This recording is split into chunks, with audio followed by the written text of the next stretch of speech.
Criticism बड़ी अच्छी चीज है। मुझे लगता है कि है? अगर अच्छा? क्रिटिसाइज आपको कोई ना करे, सिर्फ हाँ। आपकी तारीफें करते रहें, तो आप कभी अपने अंदर बेहतरी ला ही नहीं सकते। अरे वाह! You one should always take criticism very positively. हाँ, पॉजिटिव लेना चाहिए क्रिटिसिज्म को। यस। अगर क्रिटिसिज्म भी पॉजिटिव हो, पॉजिटिव। अगर कोई आपकी तजलील करने के लिए कर रहा है, तो वो तो एक हाँ, डिफरेंट ही बात है। हाँ, हाँ।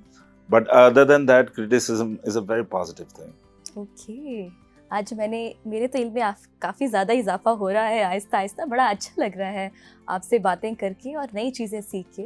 आप जैसे जब लेजेंड्स हमारे प्रोग्राम में आते हैं, हमें बहुत अच्छा लगता है। सर, आजकल के जो जेन ज़ी बच्चे हैं ना, ये रॉक म्यूज़िक, पॉप म्यूज़िक बहुत ज़्यादा सुनते हैं। अभी लास्ट टाइम मैंने एक इंटरव्यू किया था, मुझे हार्ड रॉक म्यूज़िक पहली दफ़ा उसका पता चला था।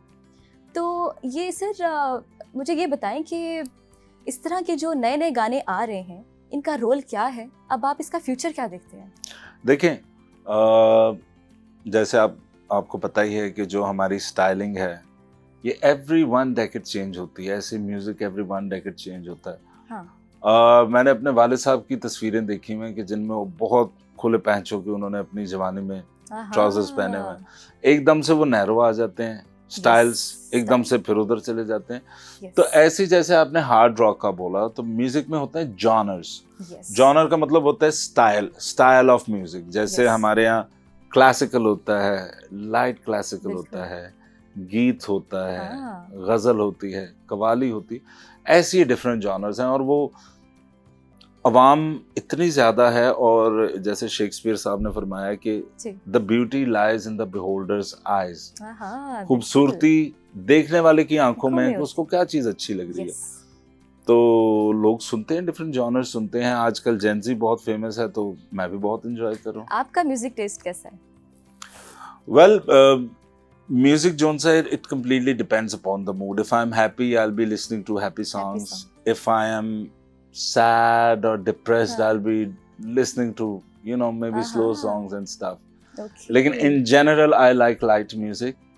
और बहुत लंबी एक प्लेलिस्ट है मेरी जो अरे वाह सुनता हूँ मैं। ओके सर, आप एक म्यूजिक डायरेक्टर हैं। आप कितने इंस्ट्रूमेंट प्ले कर लेते हैं और सबसे ज्यादा मुश्किल कौन सा इंस्ट्रूमेंट होता है बजाने में?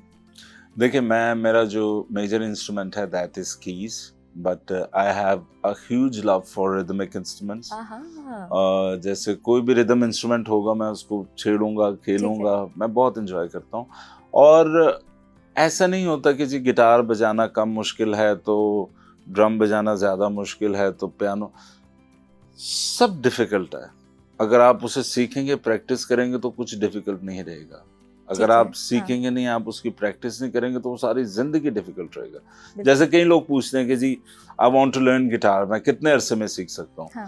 तो उसका यही है कि आप 3 माह में भी सीख सकते हैं, इतना कि आप कोई भी गाना बजा लें, और आप 30 साल में भी ना सीखें। It completely depends upon yourself. Different chords होते हैं जी, प्रैक्टिस करना, प्रैक्टिस से भी जी सीख जाते हैं। हाँ, practice makes a man perfect. Exactly yes. तो वो जिस चीज की भी आप, वो देन अगेन कंसिस्टेंसी वाली बात आ गई कि मैंने आज अगर एक पियानो लेसन सीखा है, मैं उसको कितनी देर प्रैक्टिस करता हूँ, मैं उसको कितना टाइम देता हूँ, कितनी जल्दी मैं उसको प्रो लेवल पे ले जाता हूँ कि मैं वो इजीली बजा सकूँ। ये इट कंप्लीटली डिपेंड्स अपॉन मी। आपने कितनी जल्दी सीखा था? बहुत जल्दी तो नहीं सीखा था, टाइम लगा था। लेकिन मुझे थोड़ा सा प्लस पॉइंट ये था कि मैंने बहुत बचपन से म्यूजिक इंस्ट्रूमेंट्स घर में देखे। अपने फादर को देखा, अपने चाचा को देखा, अपने ग्रैंडफादर को देखा। उस दौर में जब when I was growing up, my uncle, मेरे चाचा नदीम अली, उनका बैंड होता था एवेंजर्स। तो I used to go on concerts with him, और वो मुझे बहुत फैसिनेट करता था कि लोग कैसे एंजॉय कर रहे हैं, कैसे उनका म्यूजिक लाइक कर रहे हैं, और क्या, तो ये चीजें मुझे बहुत अट्रैक्ट करती थी। अरे वाह। इस इंडस्ट्री में आपका फेवरेट सिंगर कौन सा है?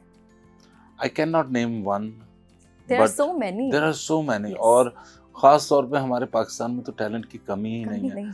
इतना टैलेंट है कि बेचारा रुल रहा है। आप सोशल मीडिया पे कितनी तस्वीरें देख रहे हैं, कि वीडियोस देखते हैं कि एक बंदा पेंट कर रहा है और गा रहा है, और ऐसी आवाज है उसकी। एक बंदा कुछ पकौड़े बेच रहा है और गा रहा है, और उसकी ऐसी आवाज है। तो वी आर सो ब्लेस्ड कि हमारे मुल्क में खुदा ताला ने इतना टैलेंट हमें दिया है कि हमसे संभाले नहीं संभल रहा। बिल्कुल बिल्कुल। एक सवाल सर पूछना चाहूंगी, अगर आपकी इजाजत हो तो। जी। अब हमारे जो इस इंडस्ट्री में काफ़ी गाने चोरी हो जाते हैं, जी। आपको क्या लगता है कि हु इज द चोर ब्रांड ऑफ म्यूजिक? चोरी तो नहीं होते, वेल समटाइम्स जानते बूझते भी करना पड़ता है, लेकिन देखिए हमारे पास जो सुर है ना वो 7 ही हैं। जी बिल्कुल। टोटल 7 सुर हैं, उसी में तमाम राग हैं, उसी में तमाम रागनियां हैं। हाँ। कई दफ़ा इंस्पिरेशंस मिल जाती हैं और कई दफ़ा ये होता है जैसे हमारा हमसाया ममालिक, उन्होंने देखा कि जी ये बहुत पाकिस्तानी गाना हिट हो रहा है, हाँ। तो उन्होंने जैसे बिल- हमारे कितने सिंगर्स के जी, गाने उन्होंने जी, बनाए, बिल्कुल। वो चोरी कहलाता है। हाँ जी। लेकिन हल्का फुल्का किसी से मिल जाना तो वो तो बैक ऑफ द माइंड कहीं ना कहीं से हो जाता है, उसको बिल्कुल। चोरी नहीं कहेंगे। वारिस बेग का गाना कॉपी हुआ और जी फिर महेश भट्ट ने चोरी करने पर उनसे माफी भी मांगी थी। जी अब इब्रारुल हक का गाना चोरी हुआ जी। और ये फिर सर उसके बाद क्या होता है? क्या ये क्लेम करते हैं? ये क्या उसके क्या बाद ये होता है story? कि जब जैसे मेरा गाना अब तो खैर ऐसा आपका नहीं चोरी हुआ होता, अभी तक? नहीं नहीं, ओके। अल्लाह का शुक्र है मैंने लॉकर में रखे हैं अपने गाने। तो ओके। अब ये होता है कि अब तो राइट्स वगैरह काफी लोगों को Copyrights. कॉपीराइट्स का Okay. पता चल चुका है, तो अगर आप किसी से भी गाना लेंगे तो you have to pay a certain licence fee for that ओहो। And you have to pay royalties towards the earning of that song to the Okay. Original creator. हाँ, ये शुक्र है खुदा का कि अब हो गया, लेकिन बैक इन द डेज ऐसा नहीं होता था। ठीक है। सर अब कुछ सिंगर्स के आपको नाम मैं बताऊंगी और आपने उनको 1 वर्ड में सजेशन देनी है, ठीक है? राइट। अहमद जान सेब। अहमद भाई मेरा लव है, बड़े प्यारे मेरे अच्छे दोस्त हैं, but I think he needs to reduce his weight. 1 word में, ठीक है। Fakhir. Fakhar bhai needs to make some more songs oh, because he's an amazing composer and amazing singer. Okay. Najam Sheraz. Najam भाई तो गायब हैं, पता नहीं इतने अरसे से कहाँ है। I so want to listen to his new music. हाँ, Yes. ओके। शेराज उप्पल। शिराज भाई amazing composer once again, but मेरा दिल करता है मैं उनके और सिंगल्स सुनूं। अभी लव गुरु में बड़ा अच्छा उनका एक गाना मैंने सुना, मुझे बहुत अच्छा लगा, but I would love to listen to more singles coming from him. Okay. Jawad Ahmad. Politics छोड़ दें यार, you are an amazing singer, छोड़ दें पॉलिटिक्स। इब्रारुल हक। इब्रार भाई को भी पॉलिटिक्स छोड़ देनी चाहिए बिकॉज अच्छा? He is an artist. Okay. Yes, Hadiqa Kiani. Keep doing good music. अरे वाह, ठीक है। और आखिर में Malku. Malku, please make some more good songs, I love his songs. हाँ, Yeah. बहुत अच्छा खेला आपने rapid fire. Thank you very बहुत मच। स्लो भी था लेकिन Yeah. अच्छा था, मजा आया। Thank you. Sir thank you so much for your time. इतनी इंटरेस्टिंग कन्वर्सेशन मेरी आपके साथ रही है, दिल नहीं करा कि प्रोग्राम ख़त्म हो, पर इजाज़त भी लेनी होती है। सर जाते जाते जो नए सिंगर्स आ रहे हैं, यंग जनरेशन को, इस म्यूज़िक इंडस्ट्री को क्या मैसेज देना चाहेंगे? First of all thanks for having me in your show, और मैसेज यही है कि please keep making good music. लोग बहुत हमारा म्यूजिक पसंद करते हैं globally, not just in Pakistan, globally people recognise Pakistani talent. तो I would request them to make more music and music, that's it. Okay, very nice, interesting.